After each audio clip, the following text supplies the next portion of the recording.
جی رانا صاحب، آج کی اے پی سی ایک تو آپ کیا سمجھتے ہیں کہ کتنی امپورٹنٹ تھی؟ پھر جو عطا طاہر صاحب کا اس پہ رد عمل آیا ہے کہ یہ تو سب کچھ عدالتوں سے ہوا ہے اور 9 مئی ہوا تھا، اس کے جواب میں ہوا ہے، تو آپ کی شکایت تو بنتی نہیں۔ بسم اللہ الرحمن الرحیم، والصلاة والسلام علیکہ یا سیدی یا رسول اللہ، الصلاة والسلام علیکہ یا سیدی یا حبیب اللہ، تاجدار ختم نبوت، زندہ آباد زندہ آباد۔ مجھے نا جب عطا طاہر صاحب یا کوئی اور بڑا اچھا مقرر اور اچھا بولنے والا آتا ہے تو مجھے ان کی گفتگو سن کے کافی محظوظ ہوتے ہیں۔ جی دیکھیں، عطا طاہر صاحب نے ایک تو آج کہا اس گفتگو سے پہلے ملک کے اندر انتہائی سستی چیزیں ہو گئی ہیں ساری، اور جب یہ گفتگو کر رہے تھے تو ہم 12-13 لوگ بیٹھے تھے تو ہم نے لسٹ نکال لی، ہم نے سوچنا شروع کر دیا سستا ہوا کیا ہے۔ بڑا غور کیا، بڑا ہی غور کیا تو پتہ چلا کہ کوئی چیز بھی سستی نہیں ہوئی، عطا طاہر صاحب کی گفتگو سستی ہو گئی ہے، اور دنیا کی کوئی چیز سستی نہیں ہوئی۔ اس کے بعد آپ آج طاہر صاحب نے کہا کہ جناب بالکل سزائیں ٹھیک ہوئی ہیں۔ میں بھی کہتا ہوں 9 مئی کے ملزموں کو چونکوں میں لٹکانا چاہیے، لیکن ان کو بھی لٹکانا چاہیے جنہوں نے پریس کانفرنس کر دی، ان کو بھی لٹکانا چاہیے جن کو آپ ایف آئی آر میں کہہ رہے ہیں کہ جناب یہ قیادت کر رہے تھے، ان کو بھی لٹکانا چاہیے جن کو آپ کہتے ہیں جناب یہ چکری میں بھی اور زمان پارک میں بھی اگر یہ درست ہے ساتھ بیٹھے تھے، ان کو کیوں معاف کیا ہوا ہے؟ ان پر آ کے حکومت کیوں نہیں بولتی؟ ان پر آ کر انصاف کے دروازوں پہ تالا کیوں لگ جاتا ہے؟ ان پر آ کر پاکستان کی کوئی بھی سیاسی جماعت جو ہے وہ آواز کیوں نہیں اٹھاتی؟ بھائی جرم تو سب نے کیا ہے نا، اگر ایک پریس کانفرنس معافی ہے تو پھر سب کو دیں، لیکن سب کر بھی تو نہیں رہے۔ میں ایک بات کہہ رہا ہوں نا جی، نہ کریں، میں ایک بات کہہ رہا ہوں، کیا تقاضا یہ ہے؟ قانون کہتا ہے، پاکستان کا آئین کہتا ہے، اگر کسی آئین میں یہ لکھا ہے، کسی قانون میں یہ لکھا ہے تو پھر سب کر لیں گے۔ اگر یہ کسی آئین اور قانون میں نہیں لکھا تو ہمیں تو کتاب یہ پڑھائی جاتی ہے کہ آپ نے جو بات کرنی ہے آئین اور قانون کے مطابق کرنی ہے نا۔ اگر ہم آئین اور قانون سے ہٹ کے بات کریں گے اور اگر ہم ان تمام چیزوں سے ہٹ کے بات کریں گے جو ہمیں سکھائی گئی ہیں پاکستان کے لیے، تو کس طرح ہم اس پہ پورا اتریں گے؟ تو عطا طاہر صاحب کو اس کا بھی جواب دینا چاہیے، اور ضرور دینا چاہیے، اس لیے کہ یہ سوال میرا نہیں ہے، یہ سوال پاکستان کے ہر اس شخص کا ہے جو یہ چاہتا تھا کہ 9 مئی کے ملزموں کو سزائیں ملیں، لیکن 9 مئی کے ملزم تھے کون یہ بھی پتہ لگنا چاہیے۔ جنہوں نے پریس کانفرنس کی اگر وہ ملزم نہیں تھے تو ان کو ایف آئی آر میں کس نے لکھایا؟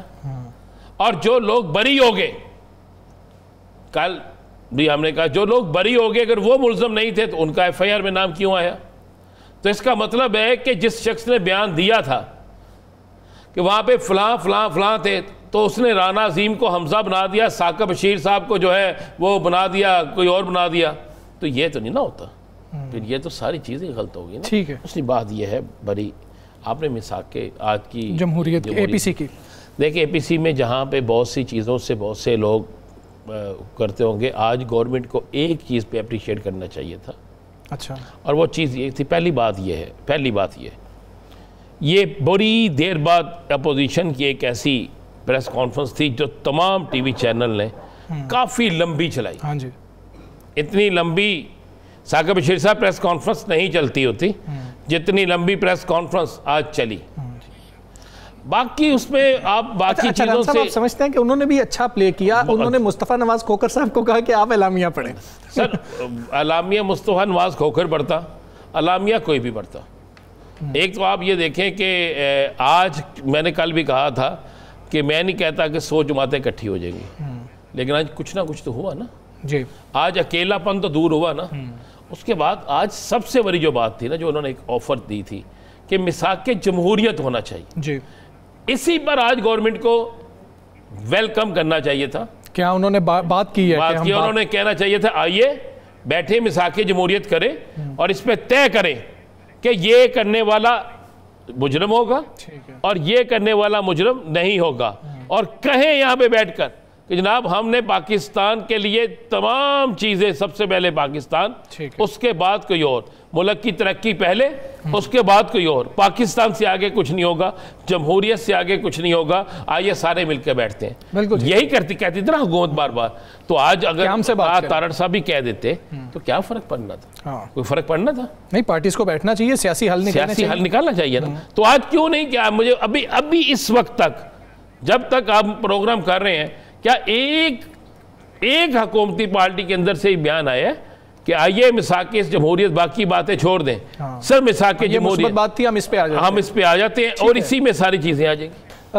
پاکستان تحریک انصاف نے اور دیگر جماعتوں نے یہ بات کی ہے. اس سے پہلے خان صاحب یہ کہتے رہے ہیں کہ میں ان پارٹیوں سے بات نہیں کروں گا، حکومت سے بات نہیں کروں گا. آپ کو لگتا ہے کہ ادھر بھی کچھ رویے میں فرق آئے گا، کچھ نرمی آئے گی خان صاحب کے حوالے سے بھی، اور ان کے پاس ابھی کوئی ایسا ترپ کا پتہ ہے، کوئی کارڈ ہے جو وہ چل سکتے ہیں؟ کیونکہ تمام مرکزی جو قیادت ہے وہ ہمیں فارغ ہوتی ہوئی نظر آ رہی ہے خان صاحب کی.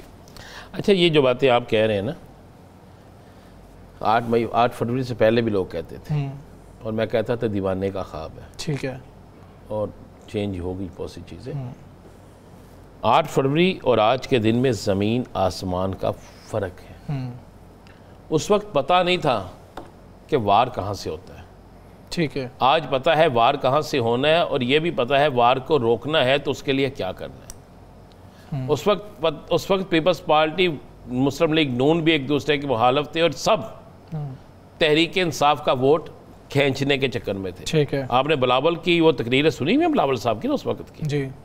تو اس میں وہ ووٹ کھینچنے کے چکر میں تھے، کہتے تھے ہم اب تحریک انصاف تو رہی نہیں، اس کے پاس نشان نہیں ہے، فلاں نہیں ہے، فلاں نہیں. اب بات بڑی سمپل سی ہے. آپ نے ایک نہیں بلکہ 2 سوال کیے. جی. جو تحریک تحفظ آئین پاکستان فیصلہ کرے گی، میں آپ کو یہ لکھ کے دے رہا ہوں، یہ مجھے باجی علیمہ نے بھی کہا، باقی لوگوں نے بھی کہا، عمران خان اس بات کو مانے گا. ٹھیک ہے. اچھا، اس میں ساری چیزیں وہ ہیں جو عمران خان بھی چاہتا ہے. مطلب عمران خان کہتا ہے کہ ایک کمیشن بنائے جس میں آئین اور قانون کے مطابق فیصلہ ہو. جی. سچ اور جھوٹ سامنے آئے، کیوں نہیں مانے گا؟ اگر وہ چاہتا ہے کہ پاکستان میں انصاف کا بول بالا ہو، بالکل ٹھیک ہے. وہ چاہتا ہے کہ الیکشن کمیشن وہ ہو جو ہاں پہ آزادانہ الیکشن ہو، تو ہم جوڈیشلی، یہ ساری چیزیں ہیں. تو اس میں نہ ماننے والی بات ہی کوئی نہیں ہے.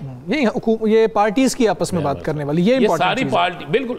دیکھیں، جب جن کو بنایا گیا ہے، اگر آج اسد قیصر، بیرسٹر گوہر سمیت کئی تحریک انصاف کے رہنما وہاں گئے ہیں، اگر محمود خان اچکزئی وہاں بیٹھے ہیں، پاکستان کے بہت سے صحافی وہاں بیٹھے ہیں، پاکستان کے دانشور وہاں بیٹھے ہیں، تو اس کا مطلب کیا ہے؟ اس کا مطلب ہے کہ کچھ نہ کچھ بات تھی. ٹھیک ہے. اور اس کے بعد یہ ساری چیزوں کے بعد جی اگر آپ آگے چلیں تو عمران خان کے پاس تو بھی بہت پتے ہیں.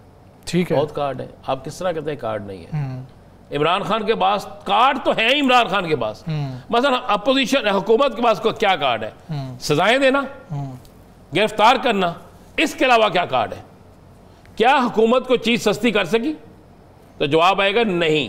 31 روپے پیٹرول بڑھایا، 7 روپے سستا کیا.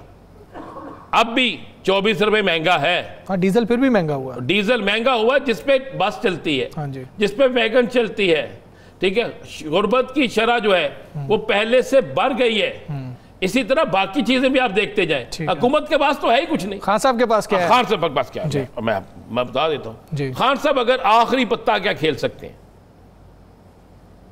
کھیل سکتے ہیں، ان کے اختیار میں چلیں.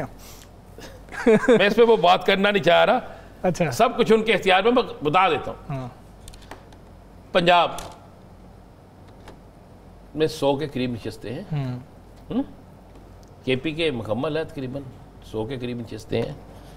100 کے قریب 89-85 نشستیں وفاق میں ہیں. 2 جگہ بڑی اپوزیشن ہے، ایک طرف جو ہے وہ حکومت میں ہے. حکومت میں ہے، باقی جگہوں پہ چھوٹی چھوٹی ہیں.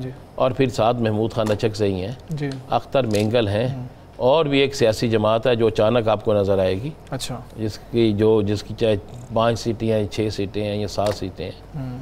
اگر یہ سارے آخری ٹائم پہ آخری ایک پتہ ہے، یہ آخری کارڈ میں کہہ رہا ہوں. بہت سے لوگ کہتے ہیں خان صاحب یہ حماقت نہیں کریں گے. ٹھیک ہے. خان صاحب حماقت نہیں کریں گے اب.